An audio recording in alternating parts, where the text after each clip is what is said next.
Summer in Canada didn't start with a calendar. It started the moment that corner store freezer squeaked open.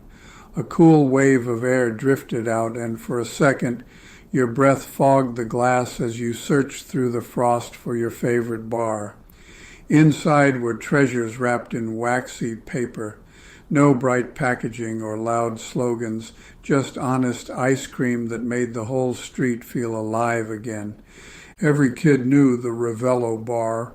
It was Canada's quiet luxury, vanilla ice cream dipped in a thin layer of chocolate that cracked between your teeth. The Silverwoods name on the wrapper meant it came from a real dairy, not a factory far away.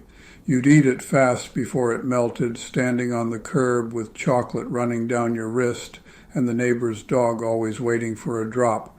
Next to it sat the Fudsicle, a chewy stick of frozen chocolate milk that never lasted long enough. Every arena canteen and school carnival had a box of them tucked beside the soda bottles. It was the taste of victory after a hockey game, cheap enough that a handful of coins could buy one for a friend too. Then came Tiger Tail, the oddball flavor that only Canada could love. Orange ice cream swirled with black licorice ribbons. Some swore it tasted like toothpaste. Others said it was the best thing ever made. Either way, the smell of that licorice never left your memory. Families argued about it for decades, but nobody forgot their first taste. Sunday dinners ended with a tub of maple walnut softening on the counter. It wasn't fancy, just sweet maple folded through creamy ice cream with the crunch of toasted nuts. The cardboard tub always had a stubborn paper lid that tore unevenly, but once you pried it open, the smell filled the kitchen. One scoop was enough to remind you how simple happiness used to taste. For birthdays and holidays, it was always the Neapolitan brick tub. Chocolate, strawberry, and vanilla, 3 perfect stripes sliced like cake and served on paper plates. You could tell which flavor your siblings liked best by how uneven the next slice was. It wasn't about presentation, it was about getting the good side before it was gone, and if you were really lucky, you got a Dixie cup, a single scoop sealed under a paper lid, eaten with a tiny wooden spoon that always tasted faintly of cedar. You'd press it flat until it bent, scraping every bit from the wax paper cup. Parents bought them by the box for backyard barbecues, but kids called dibs on chocolate before the adults even finished unloading the cooler. By late afternoon, the only thing left in the freezer was an Eskimo pie stuck to the side. It was old-fashioned even then, the first chocolate-coated ice cream bar Canadians ever fell for.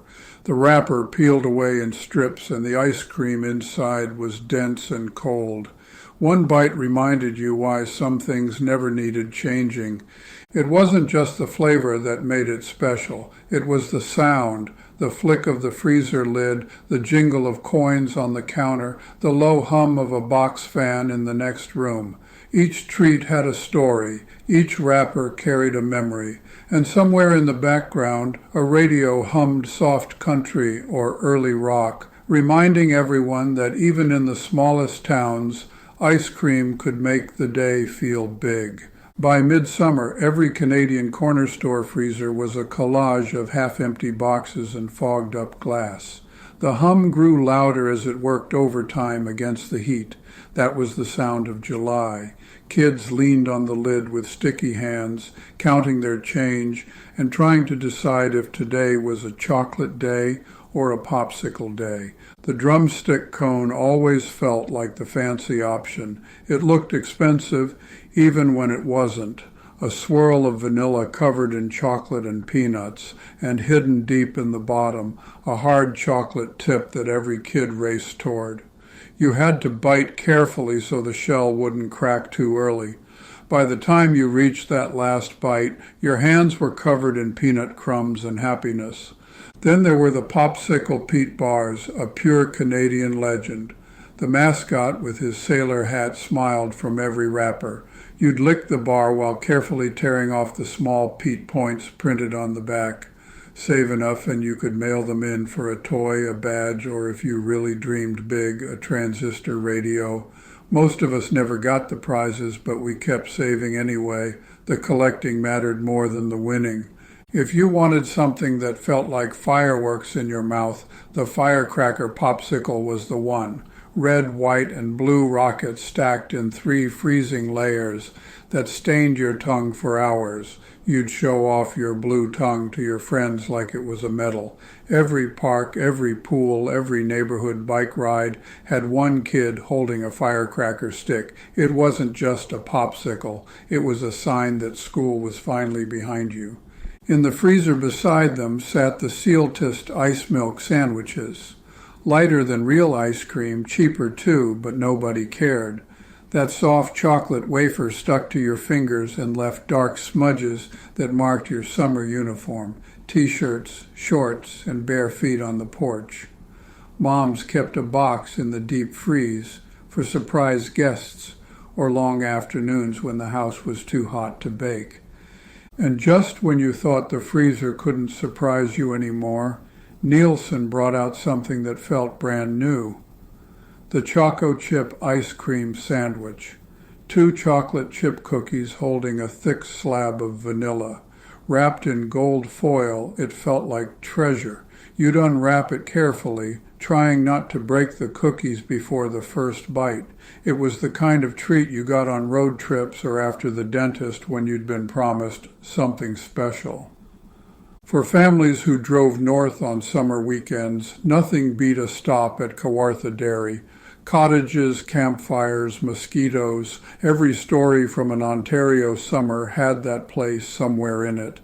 The cones were so big you had to lean over the counter just to keep up with the melting. Chocolate peanut butter, mint chip, bubble gum.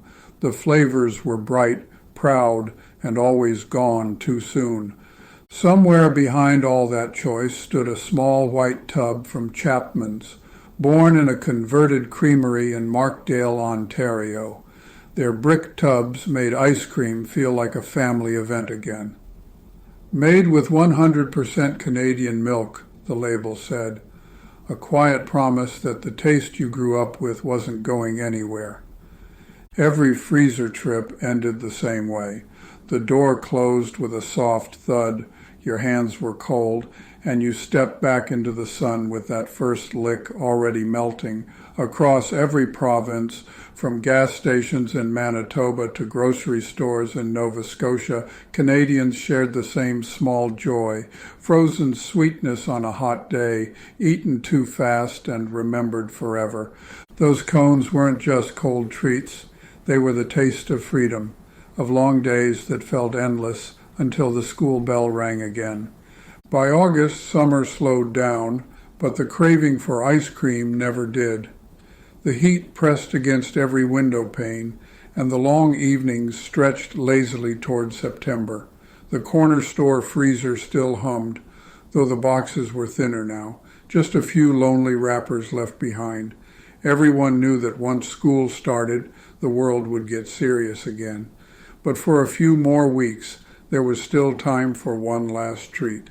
For many Canadians, that treat came from the red roof sign at the edge of town, Dairy Queen. No summer drive felt complete without pulling into the gravel lot, dust swirling behind the car, and walking up to the counter for a dipped cone. You'd watch the server flip it upside down into the pot of chocolate, pull it out smooth and glossy, and hand it to you with a grin that said they'd done this 1,000 times. The first bite was a sound, that crisp crack of the chocolate shell giving way to cold vanilla beneath. You could taste both textures at once, soft and hard, warm and cold, all in the same heartbeat. Standing under that soft neon glow, shoes crunching on gravel, it didn't matter if you were 8 or 38. For a moment, everyone was a kid again. Families lingered by their cars, cones dripping down wrists as the sun dipped behind rooftops. Moms wiped chins with napkins from the glove box. Dads leaned against hoods, watching traffic pass. Somewhere, a radio played the familiar notes of Hockey Night in Canada or the year's summer hit. You didn't realize it then, but those were the evenings you'd remember decades later, when life was slower, the sky felt bigger, and a simple cone could fix just about anything. Even now, when you open the freezer door and feel that same wave of cold air, the memories return like a breeze from the past. You can almost hear the wrappers crinkle, the coins drop on the counter, the soft laughter of neighbors waiting their turn. And maybe that's why, all these years later, ice cream doesn't just taste sweet, it tastes like belonging. Canada has changed. The corner stores are fewer, the prices higher, and the freezers filled with new names. But every time you spot a Ravello bar or a tub of Chapman's on the shelf, it still feels like finding an old friend, a quiet piece of proof that some things, the good simple things, never really melt away.